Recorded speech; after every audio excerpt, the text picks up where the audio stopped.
नमस्कार, खबरें अभी तक देख रहे हैं आप और मैं हूं आपके साथ नासिर कुरैशी और अब वक्त है खबर की तह तक में जाने का। कई खबरें जो ये चाहती हैं और उन खबरों को लेकर बहुत सारे सवाल भी उठते हैं।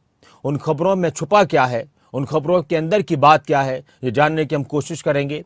हिमाचल प्रदेश, उत्तराखंड, हरियाणा, पंजाब में किस तरह से आज अहम खबरें सामने आई हैं। सबसे पहले बात करेंगे हिमाचल प्रदेश की। हिमाचल में कई मुद्दे हैं जो गरमाते रहते हैं, लेकिन कर्ज का मुद्दा चुनाव में भी खूब गरमाया था और चुनाव के बाद नई सरकार बनने के बाद भी गरमाता जा रहा है और इस पर लगातार सियासत भी हो रही है, बयान भी आ रहे हैं। 10 महीने के कर्ज पर बीजेपी ने आरटीआई लगाई है। बीजेपी प्रदेश अध्यक्ष डॉक्टर राजीव बिंदल ने सरकार को घेरा है। 10 महीने में 10,300 करोड़ रुपए का कर्ज लेने का आरोप लगाया है और बताया उन्होंने कि आरटीआई से ली गई जानकारी के बाद यह खुलासा हुआ है। 10 महीने के कर्ज पर बीजेपी ने लिया आरटीआई और यह बीजेपी का कहना है कि 10,300 करोड़ रुपए का कर्ज 10 महीने में लिया है। यह कर्ज विकास के लिए नहीं लिया गया। 1,000 करोड़ का और लोन है जो नाबार्ड से लोन लिया गया है। यह कर्ज विकास के लिए नहीं लिया गया, ना तो स्कूल और ना ही कोई संस्थान खोला या अपग्रेड किया। 1 साल में रिटायरमेंट होती गई लेकिन एक भी नई भर्ती नहीं हुई।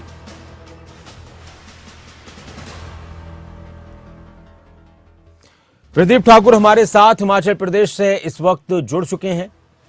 प्रदीप, कर्ज का मुद्दा चुनाव में भी गूंजा और अभी भी गूंज रहा है। पिछली सरकार पर कांग्रेस के नेता आरोप लगाते थे बीजेपी की सरकार पर कि कर्ज में डूब गया है हिमाचल। अब ऐसे ही आरोप कांग्रेस की सरकार पर लग रहे हैं और ये 10,000 करोड़ रुपए का कर्जे की जो बात आ रही है 10 महीने में, इसमें क्या कुछ कहा जा रहा है? क्या कांग्रेस के नेताओं ने कुछ कहा? बिल्कुल, देखिए, भारतीय जनता पार्टी की तरफ से हम कह सकते हैं कि कर्ज को लेकर अब सरकार को घेरना शुरू कर दिया गया है। हालांकि हमने हमेशा से देखा है, जब भी कोई पार्टी सत्ता में होती है वो कर्ज लेती है और विपक्षी दल उसको घेरता है कर्ज के मुद्दे पर, लेकिन जब वही दल सत्ता में खुद आते हैं उस वक्त भी कर्ज लिया जाता है। पूर्व बीजेपी सरकार की बात करें तो उस वक्त विपक्ष जो है कांग्रेस पार्टी कर्ज को लेकर घेरती रही। सत्ता में आने के बाद भी ये कहा गया है कि 75,000 करोड़ रुपए का तो केवल कर्ज छोड़कर इसके अलावा जो बाकी लाइबिलिटी बनती है उनको मिला के 90,000 करोड़ वो जो है प्रदेश पर भी बोझ पर डाला गया है। ये पूर्व जयराम सरकार पर कांग्रेस के नेता, मुख्यमंत्री भी और डिप्टी सीएम भी और बाकी भी जो मंत्री हैं वो बार बार आरोप लगाते आए हैं। लेकिन अब जो बीजेपी है, बीजेपी के प्रदेश अध्यक्ष डॉक्टर राजीव बिंदल, उन्होंने बाकायदा आरटीआई लेकर 10 महीने कर्ज का लेकर जो पेश किया और कहा कि हमने 30 की 31 अक्टूबर तक की आरटीआई ली है। उसमें जानकारी मांगी थी कि इस समय में 10 महीने की समय में कर्ज कितना लिया गया, तो जो जानकारी हमारे पास है वो 10,000 करोड़ जानकारी है। ये कोई आवाज ठीक से नहीं आ रही है। मैं आपके पास फिर से आता हूं सवाल लेकर, लेकिन इस वक्त अगर हम बात करें तो हिमाचल की जो सियासत है वो कर्ज के नाम पर गरमाई हुई है। कर्ज के नाम पर गरमाई हुई है और साथ में हिमाचल में जो त्रासदी आई उसमें सरकार की मदद किस तरह से हुई या नहीं हुई, यह भी मामला गरमाया हुआ है। केंद्र सरकार ने मदद नहीं की हिमाचल सरकार की, यह कहा जाता है बार बार कांग्रेस के नेताओं की तरफ से। वहीं बीजेपी के नेता कहते हैं कि जिस तरह से मदद होनी चाहिए थी वो मदद की गई है। इसके साथ ही अब कर्ज के मुद्दे पर भी लगातार सवाल उठ रहे हैं। हम इस पर बात करेंगे। प्रदीप ठाकुर मेरे साथ जुड़े हुए मेरे सहयोगी। जी प्रदीप, अपनी बात पूरी कीजिए कि जिस तरह से क्या जनता तक इस मुद्दे की कितनी गूंज है? असली बात होती है प्रदीप, जनता तक, जनता कर्ज की बात को कितनी गंभीरता से लेती है, किस तरह से लेती है? बिल्कुल, देखिए, अगर आम जनता की बात की जाए तो इस बात को लेकर लोगों में जरूर चर्चा रहती है कि कर्ज जो है वो सरकारें ले रही है, लेकिन उसका फायदा प्रदेश को क्या हो रहा है। जी, कर्मचारी बात करें तो कर्मचारी ओल्ड पेंशन स्कीम बेशक उन्हें मिल चुकी है, लेकिन कुछ कर्मचारी ऐसे हैं जिनको अभी भी एरियर मिला है छठी डिमांड का और वो 10,000 के आसपास बनता है। उनकी डिमांड हमेशा है कि हमारा एरियर कब मिलता है। इसके साथ साथ डीए की पेंडेंसी बहुत ज्यादा हो गई है और इस बार उम्मीद थी कि दिवाली को डीए मिलेगा, लेकिन उसकी घोषणा नहीं हो पाई है क्योंकि जी, ऐसे में चीजों की बात करें तो उनको हमेशा से ही कि कर्ज लिया जाता है, हमारी जो देनदारियां हैं कब दी जाएंगी। दूसरी बात, जो आम लोग हैं, आम लोगों को अभी भी इस बात से दिल्ली इस पर किस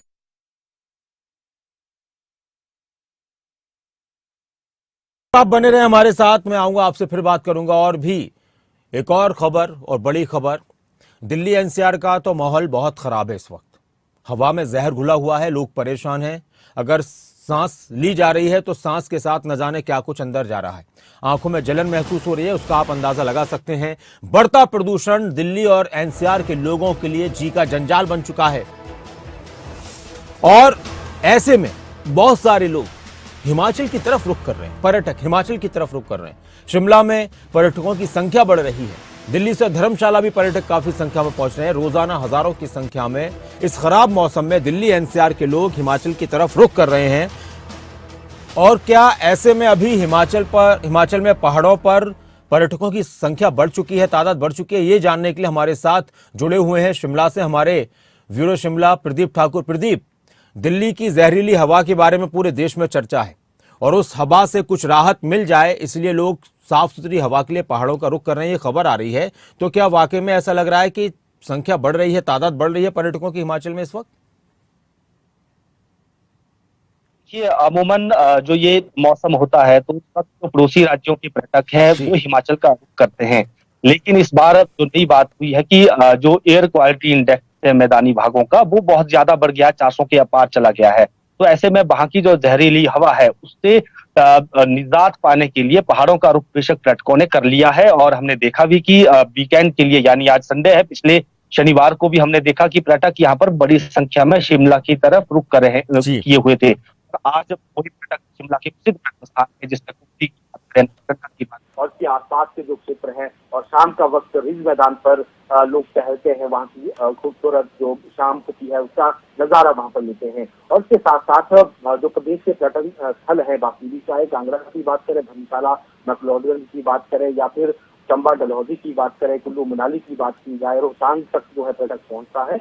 और ऐसे में इस वक्त क्योंकि मौसम अभी ठीक है तो कई पर्यटक जो है वो बर्फ के दीदार के लिए लाहौल स्पीति किन्नौर की ऊंचाई वाले इलाकों तक भी पहुंच जाते हैं। तो पर्यटक यहाँ पर बड़े हैं और जो मैदानी भागों का जो इस वक्त स्थिति है, प्रदूषण वहाँ पर चरम सीमा पर पहुंच चुका है। तो उससे निजात पाने के लिए कुछ समय के लिए अच्छी आबो हवा में आने की कोशिश यहाँ पर पर्यटक कर रहे हैं। और अगर होटल की बात करें तो इस वक्त हमेशा, हालांकि जब वीकेंड होता है उस वक्त जो होटल है वो पैक रहते हैं, लेकिन इस बार भी देखा गया है कि पैक इस वक्त होटल हैं। और अभी क्योंकि दिवाली का भी सीजन आने वाला है तो ऐसे में उससे पहले कई ऑफर जो है पर्यटकों के लिए होटल मालिक जो है वो देते हैं, चाहे वो सरकार का HPTDC है या फिर प्राइवेट निजी होटल है। तो ऐसे में पर्यटक यहाँ पर आ रहे हैं और जो जहरीली हवा हुई है मैदानी भागों की, उसे निजात पाने की कोशिश के लिए कोशिश कर रहे हैं पर्यटक यहाँ पर आकर, और संख्या यहाँ पर जरूर बढ़ गई है पर्यटकों की। शुक्रिया प्रदीप इस पूरी जानकारी के लिए, बातचीत के लिए। तो हिमाचल में पर्यटकों की संख्या इस मौसम में बढ़ती है, लेकिन इस बार ज्यादा बढ़ गई है क्योंकि मैदानी क्षेत्रों में, दिल्ली एनसीआर में, हरियाणा के कई शहरों में हवा जहरीली हो रही है, जहर घुला है। हिमाचल के उप मुख्यमंत्री मुकेश अग्निहोत्री ने पर्यटकों की संख्या पर हिमाचल के पर्यटन को लेकर क्या कुछ कहा, सुनते हैं। देश जो है पटरी पे लौट आया है, पर देश टूरिस्ट को वेलकम कर रहा है और टूरिस्ट आने शुरू हो गए हैं। अब सड़कों पे जाम लगने शुरू हो गए हैं। और जैसे इस समय दिल्ली वगैरह में एयर क्वालिटी को लेके प्रॉब्लम्स हैं, स्कूल्स वगैरह बंद करने पड़ रहे हैं या दूसरे कदम उठाने पड़ रहे हैं। हमारा देशवासियों से आग्रह है कि हिमाचल प्रदेश की आबो हवा जो है बहुत अच्छी है और आप हिमाचल प्रदेश में आए। हिमाचल जो है अतिथि देवो भव की भावना से काम करता है। आप हिमाचल प्रदेश में आएँ और हिमाचल प्रदेश की वादियों का आनंद लें और यहाँ की जो एयर क्वालिटी है वो जो है सब को माफिक है। और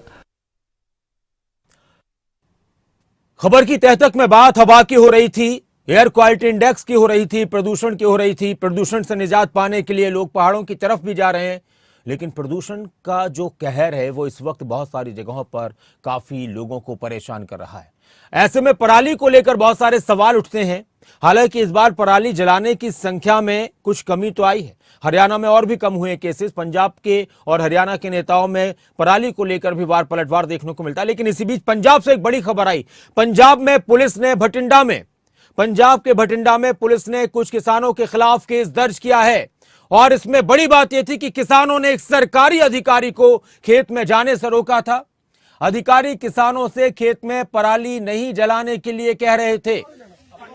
अधिकारी किसानों से कह रहे थे कि खेत में पराली मत जलाइए, लेकिन किसानों ने उन्हें जबरन पकड़ लिया और पराली का ढेर अधिकारी के हाथ से जलाने पर उसको मजबूर कर दिया।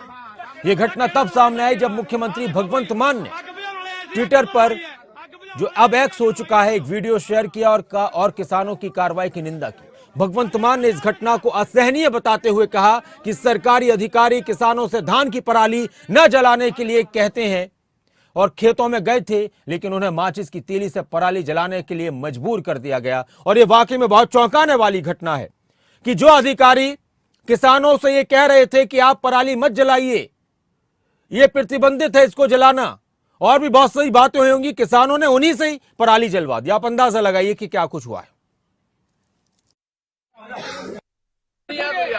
आग लवावांगे नहीं, जान नहीं देना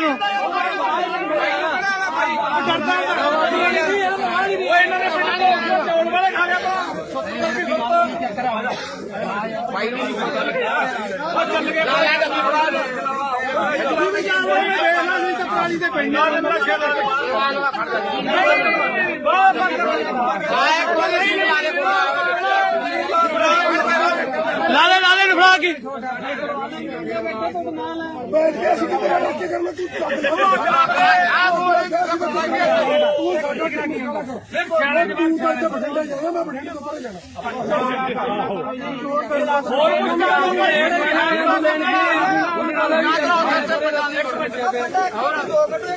हाँ वीडियो हुणी करी ने हुणी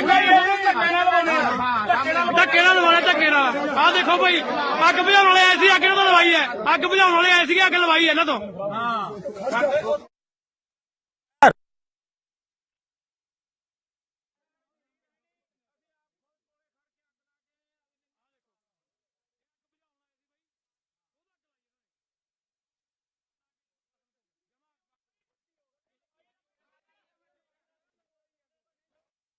तो ये तस्वीर आप पंजाब की देख रहे थे। एक बार तस्वीर दिखाइए, एक बार तस्वीर दिखाइए। इस बार फिर आपको बता दें, एक अधिकारी से जबरन पराली जलवाई जा रही है। आप अंदाजा लगाइए, किसान पराली खुद नहीं जला रहे, अधिकारी जब उनको रोकने के लिए पहुंचे तो उनसे कहा कि अब आप ही जलाओगे, और अधिकारी की बेबसी आप अंदाजा लगा सकते हैं, वो तस्वीरों में नजर आ रही है। एक अधिकारी अपने आप को कितना बेबस नजर आ रहा है, कितना बेबस महसूस कर रहा है, ये आप देख सकते हैं। और इसको पंजाब के मुख्यमंत्री ने अपने एक्स पर पोस्ट किया इस पूरी घटना को, और उसको उन्होंने बताया असहनीय।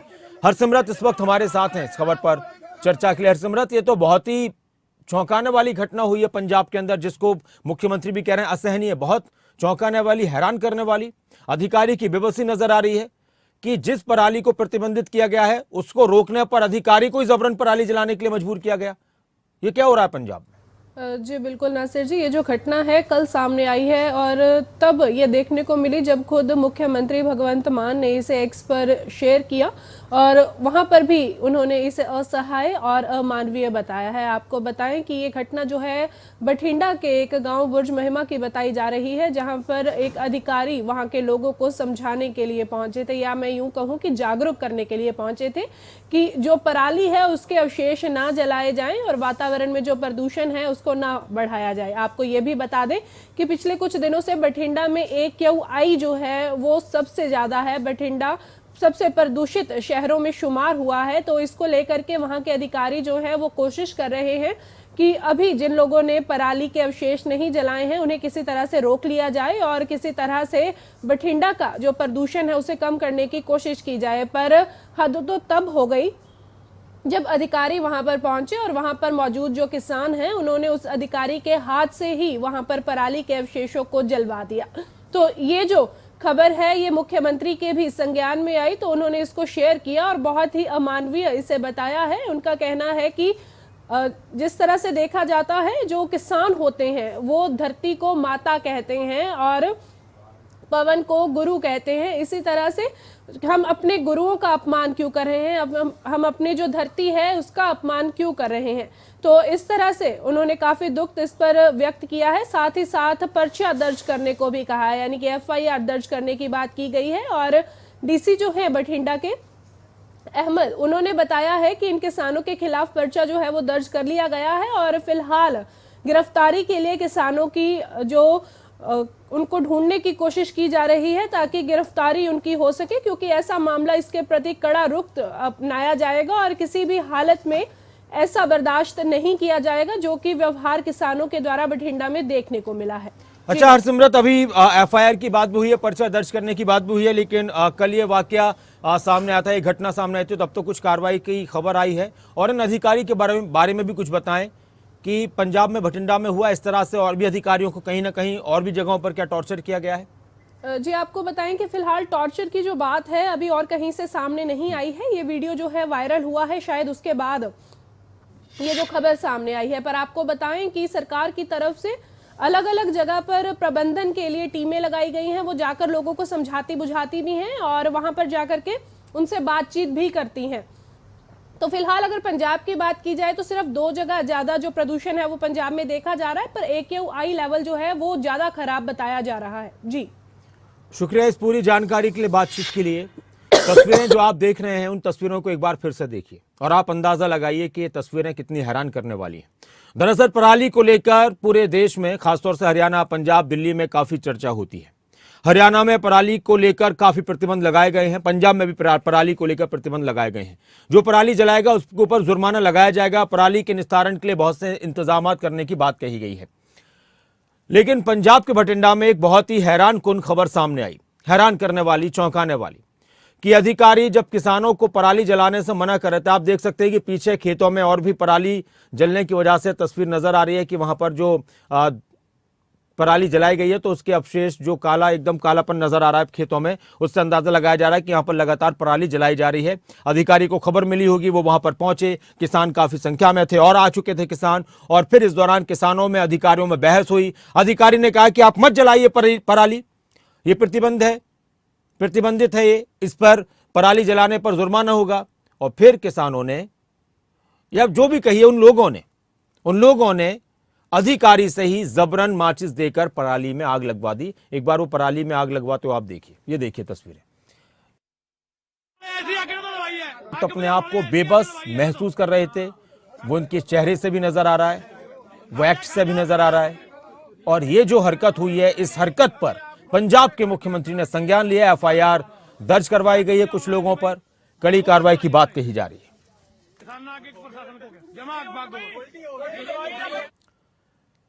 और अब बात करते हैं उत्तराखंड की। उत्तराखंड से एक अहम खबर, कांग्रेस के नेता राहुल गांधी आज उत्तराखंड के दौरे पर रहेंगे। सुबह 11 बजे वो कुछ देर बाद अब देहरादून पहुंच जाएंगे। राहुल गांधी बाबा केदारनाथ धाम के दर्शन करने जाएंगे। एक अहम खबर, 2 से 3 घंटे केदारनाथ धाम में रहेंगे राहुल गांधी। उनके साथ प्रदेश अध्यक्ष भी मौजूद रहेंगे। प्रदेश अध्यक्ष करण महरा ने जानकारी दी। राहुल गांधी का उत्तराखंड दौरा, आपको मालूम है कि कुछ दिन पहले प्रधानमंत्री नरेंद्र मोदी भी केदारनाथ धाम पहुंचे थे, बाबा केदार के दर्शन किए थे, और अब राहुल गांधी भी उत्तराखंड के दौरे पर रहेंगे। ज्यादा जानकारी के लिए राव शफात अली इस वक्त हमारे साथ, हमारे ब्यूरो चीफ उत्तराखंड से जुड़ चुके हैं। राहुल गांधी का ये दौरा किन मायनों में अहम है? एक निजी दौरा है या इस दौरान कुछ और भी कार्यक्रम, उनके पॉलिटिकल कार्यक्रम भी रहेंगे? और इस दौरे के मायने क्या हैं ऐसे वक्त में जब क्या नेताओं के दौरों को लेकर राव शफात अली जब भी नेता कहीं जाते हैं या कहीं दर्शन के लिए जाते हैं तो उनके दौरों से राजनीतिक बातों को भी जोड़कर देख लिया जाता है। तो इसमें किस तरह से देखा जाए केदारनाथ धाम का राहुल गांधी का ये दौरा उत्तराखंड के लिहाज से, कांग्रेस के लिहाज से, या फिर जिन राज्यों में चुनाव हो रहे हैं उस लिहाज से कितना अहम है, या फिर एक निजी दौरा, इस पर ज्यादा राजनीति की बात होनी नहीं चाहिए? नासिर, देखिए जो एक्स ट्विटर हैंडल है करण महरा का, उसमें उन्होंने एक मैसेज दिया था कि राहुल गांधी आज बाबा केदार धाम के दर्शन के लिए आ रहे हैं। तो ये तो जाहिर है, ये भी लिखा गया था कि ये निजी दौरा है और आध्यात्मिक दौरा है, यानी झूठ बताया गया है। इसकी ये भी आग्रह किया आध्यात्मिक दौरे पर है तो इसे निजता का सम्मान करें और इस यात्रा को पूर्ण होने दें। तो ये ट्विटर हैंडल पर जो हैंडल है करण महरा का, प्रदेश अध्यक्ष है कांग्रेस के, उन्होंने ये जानकारी जी जो लाइन एकांत में पूर्ण यात्रा ये करने दें राहुल गांधी की। और सबसे बड़ी बात है कि किसी भी कार्यकर्ता को, किसी भी नेता को रिसीव करने के लिए, स्वागत करने के लिए जॉलीग्रांट एयरपोर्ट पर, क्योंकि जब कोई बड़ा नेता पहुंचता है तो पार्टी के जो कार्यकर्ता है या नेता है वो भी पहुंचते हैं। तो आज किसी तरह का कोई जमवाड़ा नहीं है और यही अपील की गई थी कि कार्यकर्ता वहां ना पहुंचे, उनको रिसीव करने के लिए, उनका स्वागत करने के लिए। जौलीग्रांट में कुछ देर के बाद राहुल गांधी पहुंच जाएंगे और यहाँ से सीधे वो बाबा केदारधाम में पहुंचेंगे। और करीब करीब 2 से 3 घंटे का ये कार्यक्रम बताया जा रहा है। बाबा केदारधाम में जो राहुल गांधी है वहां पर पूजा अर्चना करेंगे विधि विधान के साथ, और कुछ जो समय है वो केदारधाम में बिताएंगे। हालांकि राहुल गांधी का ये दूसरा दौरा है। 2015 की अगर बात करें तो राहुल गांधी एक बार पैदल यात्रा बाबा केदारधाम की कर चुके हैं। उस वक्त आपदा आई थी 2013-14 की। आपदा के बाद जब पुनः निर्माण कार्य चल रहे थे, पूर्व मुख्यमंत्री हरीश रावत यहाँ पर थे, तो वो पैदल यात्रा पर एक बार बाबा केदारधाम के दर्शन करने के लिए पहुंचे थे। लेकिन इस दौरे को अब पूरी तरह से निजी दौरा और आध्यात्मिक दौरा बताया गया है। हालांकि उस दौरे की बात करें तो उस दौरे में कांग्रेस के कार्यकर्ता मौजूद रहे थे। लेकिन हाल फिलहाल की बात करें तो देखिए 5 राज्यों में चुनाव भी हैं, आने वाले लोकसभा चुनाव भी है। कुछ राजनीति के जानकार मानते हैं कि बाबा केदार जी राव शफात अली, तो निजी दौरा है और ये अपील की गई है कि इसको निजी यात्रा है, एकांत में पूर्ण करने दें। अपने मन से, आप अपने मन से उत्साहवर्धन करें, वहां पहुंचकर उत्साहवर्धन करने की कोशिश न करें। राहुल गांधी के दौरे को लेकर उत्तराखंड के प्रदेश अध्यक्ष ये कह रहे हैं। अब एक और अहम खबर उत्तराखंड से। उत्तराखंड में ग्लोबल इन्वेस्टर समिट को लेकर काफी तैयारियां चल रही हैं, जोर शोर से चल रही हैं और 8 से 9 दिसंबर को एक ग्लोबल इन्वेस्टर समिट उत्तराखंड में होना है। मुख्यमंत्री पुष्कर सिंह धामी 2 दिन का मुंबई दौरा करने के लिए पहुंचे थे। समिट में निवेशकों को आमंत्रित करने के लिए मुंबई जाएंगे, वो अभी जाएंगे मुंबई, और मुंबई में सीएम धामी सोमवार को होटल ताज में निवेशकों के साथ बैठक करेंगे। लगातार वो अलग अलग जगहों पर, देश के अलग अलग शहरों में और दुनिया के अलग अलग देशों में पहुंच रहे हैं। अब तक करोड़ों रुपए के MOU साइन हो चुके हैं। इस पर कुछ और जानकारी के लिए राव शफात अली हमारे साथ जुड़े हुए हैं। राव, उत्तराखंड का इन्वेस्टर समिट इस बार बहुत अहम रहने वाला है। हम लगातार कई बार इस पर चर्चा कर चुके हैं। सरकार की तैयारियों को देखते हुए भी लग रहा है, और अब तक जो MOUs हजारों करोड़ों रुपए के साइन हुए, उससे उत्तराखंड के जो सरकार के नुमाइंदे वो भी काफी उत्साहित हैं कि इस बार बहुत कुछ देखने को मिल रहा है। लेकिन कई बार ये होता है कि वो कागजों में चीजें आई हैं, वो जमीन पर कितना उतर पाएंगी, इसको लेकर सरकार का क्या कुछ कहना है?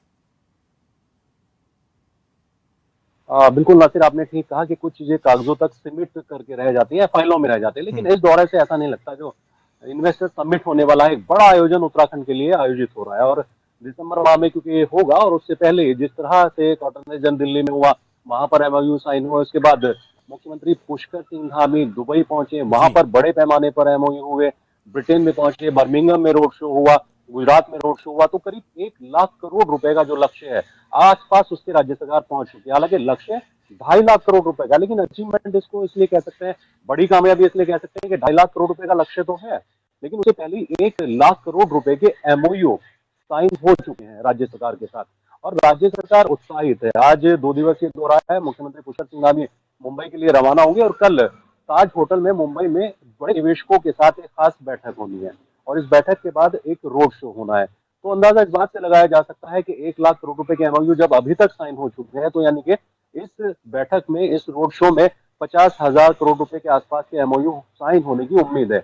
यानी कि जो टारगेट रखा गया है इन्वेस्टर समिट का जो आयोजन होना है, उससे पहले ही राज्य सरकार को ये बड़ी कामयाबी मिली है, और इसे राज्य के विकास के लिए, राज्य की नई दिशा के लिए, राज्य के हित के लिए, राज्य के रोजगार के लिए बड़े पैमाने पर इसको देखा जा सकता है। और ऐसा पहली बार हो रहा है कि इस तरह से गंभीरता से कोई राज्य सरकार या फिर अधिकारी, जो सरकारी अमला है, वो इन्वेस्टर समिट के लिए इस तरह से काम करता नजर आ रहा हो। एक पहले भी इन्वेस्टर समिट हुई थी, त्रिवेंद्र सरकार तत्कालीन यहाँ पर थी, लेकिन जिस वक्त निवेशकों ने यहाँ MOU साइन किए थे, उसके बाद उनका पता नहीं, क्योंकि वो फाइलों में दब करके रह गए थे। अब ऐसी गलतियां धामी सरकार ने नहीं की है। 23 नई जो नीतियां हैं निवेशकों के लिए, इन्वेस्टर्स के लिए, वो धामी सरकार लेके आई है, और उम्मीद है कि जो लक्ष्य रखा गया है 2.5 लाख करोड़ रुपए का इन्वेस्टर समिट तक, उसको राज्य सरकार हासिल कर लेगी। नासिर राव शफात अली, तो सरकार की इन्वेस्टर समिट को लेकर तैयारी जोर शोर से चल रही है, और जो लक्ष्य रखा गया उसको भी पूरा करने की बात कही जा रही है। उत्तराखंड में इन्वेस्टर समिट की चर्चा हुई, उत्तराखंड में राहुल गांधी के दौरे की चर्चा हुई, पंजाब में पराली को लेकर हमने चर्चा की। ये उत्तराखंड के मुख्यमंत्री और उनके साथ कुछ उद्योगपति, उनकी तस्वीरें आप देख रहे थे।